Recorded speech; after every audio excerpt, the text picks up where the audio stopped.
Hey everybody, welcome back. Talking about gun rights issues because the Bipartisan Safer Communities Act has just been signed into law. It passed and Biden signed off on it this morning, Saturday morning if I'm not mistaken. And what is this and what does it involve? Some of it is a lot of BS and some of it is invasive and opens up the possibility for things that are even more invasive.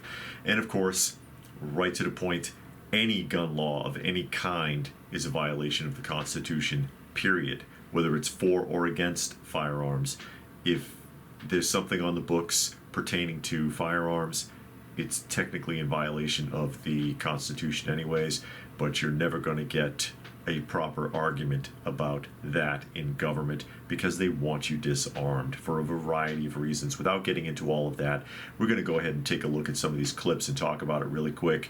And these come from the New York Times, by the way. Look at some bullets first. President Joe Biden on Saturday signed into law the Bipartisan Safer Communities Act, which again, I hate that terminology. Bipartisan, pretending like Republicans and Democrats are cooperating, even though the act that they put on demonstrates that they don't, but they are two sides of the same coin, make no mistake. Safer Communities Act, yeah, sure. Safer Communities Act. Were you surrounded by kids when you signed it? I hate when politicians do this. Speaking from experience, it happened to my own kid when they went on a field trip to the state capitol building in Kansas many years ago. He was very young, and this is when he was first put into public school by his mother. I know I'm trailing a little bit here, but you'll see my point. And they were like, oh, guess what? We can see the governor. And, 8-year-olds or 9-year-olds, they don't know who the hell the governor is or care. But they bring him in and they surround him around this desk, and they just used that class as a photo op while he signed things off. And they used those pictures to pretend to be doing something that cared about kids. They used those kids, and the public schools set him up for it. And if it was up to me, he never would have been there. But I never had him in public school. His mother did that. I'm not a fan of public schools. I used to work for the Juvenile Justice Authority, and I have some other connections to public schools, and I know what a fraud and a money pit they are. But we'll get back to the article here. The bill is the most significant gun reform legislation to pass on Capitol Hill since the 90s. That's true. The law includes millions of dollars in funding for mental health services and school security. And mental health services are suffering, and I'll backtrack here again and go off the topic a little bit. I work in mental health. I and my wife both work in the mental health community with people who have severe physical and mental disabilities.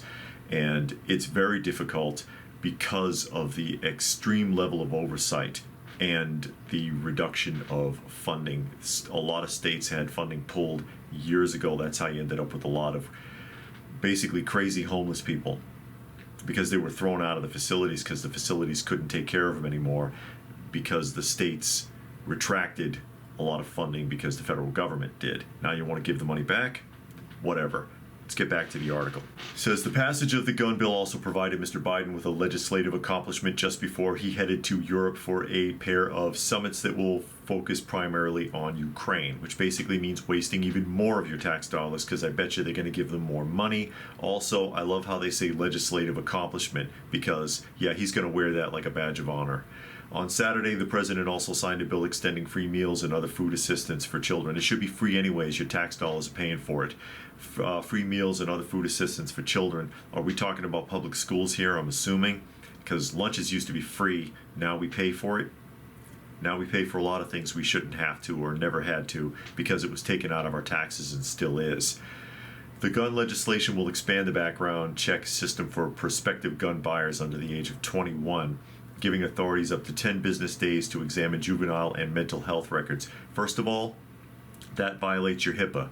Going into mental health records, going into any medical records is a violation of HIPAA. That's a huge door that's been kicked open. Watch out. Secondly, I think it's interesting again, they don't want people under 21 having access to firearms, and this is really what they're restricting. They don't want them having access to alcohol. They don't want them having access to cigarettes, but they don't mind sending them overseas to fight, kill, and die for their government, and they'll allow people as young as 5 to choose a gender. Let that sink in for a minute. It sets aside millions of dollars so states can fund intervention programs such as mental health and drug courts, and carry out so-called red flag laws that allow authorities to temporarily confiscate guns from any person found by a judge to be too dangerous to possess them. So basically giving more money to drug courts. Yeah, that's great, because Lord knows, same team, these law enforcement agencies don't need more money to waste. Again, I used to work for the Juvenile Justice Authority. I've got firsthand experience with this. And then the red flag laws, or so-called red flag laws, allowing authorities to temporarily confiscate guns from any person found by a judge to be too dangerous. A lot of places they already kind of do that, but this just kicks the door open wider for this. And who determines and how and on what scale makes that decision whether or not you're dangerous and takes away your weapons? And getting them back is not that easy for people that this happens to. Moving on, and again, this is still the New York Times. It pours more federal money into mental health resources in communities and schools across the country, setting aside millions for school safety. And there you go again, pouring money, pouring your tax dollars into resources, communities, and schools across the country.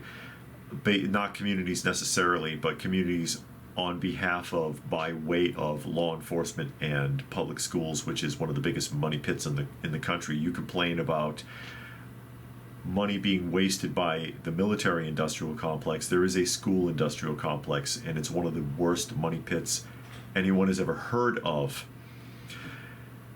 And money for school safety, and I'm going to point this out, and this is something I've talked about a lot before, and any of you old-timers can attest to this. This sort of thing didn't happen when we were in school, and it's a huge social problem. There's a huge social problem that is attributing to this, not firearms and not necessarily mental health either, outside of the fact that pretty much everybody who's done one of these things, if you think they actually even happened, and don't get me started on conspiracy theories, every one of those people has been heavily medicated with antidepressants, which hardly do the job, because you're just masking the problem. Again, I work in mental health, and there's a limit. I discussed this on this channel before.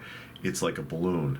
The drugs are like a balloon, and your mental problems are the water, and you fill up that balloon. It can only contain it so much, and it bursts, and basically you have an outburst. And I mentioned a client that we have that is like this. He's taken all the drugs he possibly can, to the point where he has to be tested to make sure his liver's not going to fail on a regular basis. They take blood tests on these people so they won't have renal or liver failure.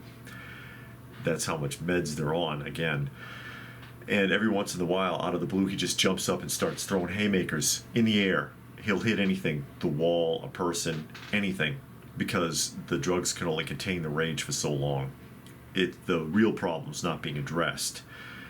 But back to the article. The legislation also toughens laws against the trafficking in guns and straw purchasing, the practice of buying and selling weapons to someone barred from purchasing guns.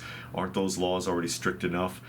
And laws are for the law-abiding. If they're going to do it illegally, they're going to do it illegally, no matter how strict those laws are. It doesn't make a difference. And lawmakers know this. They don't care, because the criminals are not the ones that are really being targeted by a lot of these laws and legislations and regulations. Back to the article. And for the first time, it includes serious or recent dating partners in a ban against domestic abusers buying firearms, tightening what is known as the boyfriend loophole. And, if you're in a domestic situation, they can and will confiscate your weapons, and it'll be a nightmare getting them back. I'll just tell you right now, they do that anyways. Not only that, but I'm offended by the idea of it being called the boyfriend loophole. Is it men are the only ones that get nasty in a breakup or in a stalking situation? I've seen a lot of women do this, and a lot of women hurt people and even kill people.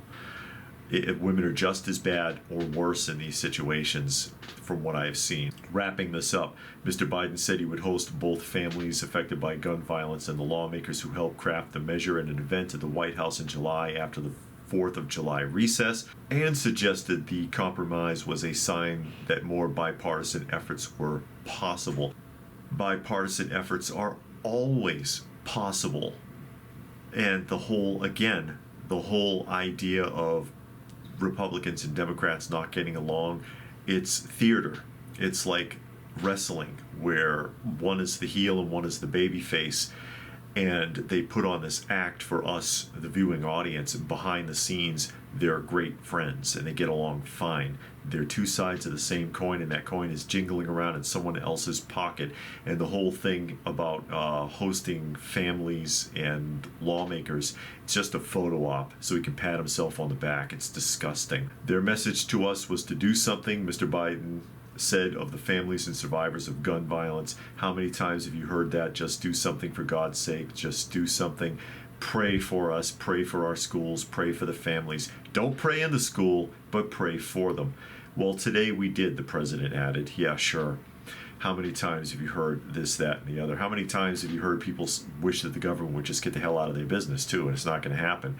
Again, death by 1,000 paper cuts. Ladies and gentlemen, that's all this is. Picking away and chipping away and chipping away. I mean, you already basically don't have rights or freedoms or liberties as it is. You have a bunch of privileges, and they are slowly revoking all of those privileges and taking them away and leaving you with little else until we end up completely in Orwell's 1984. Thoughts? You agree, you disagree. If you disagree, at least be civil about it. Let me know what your thoughts are in the comment section down below. Please do give the video a thumbs up if you get where I'm coming from. Share it if you can. Probably the only way it'll get seen. ScrewTube gives this channel a very hard time. It's made things so hard. Subscribe if you're new. Check out some of the other videos if you're new. Please do.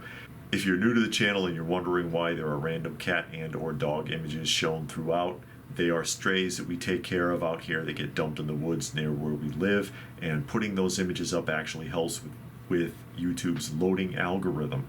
So that's why we put them up.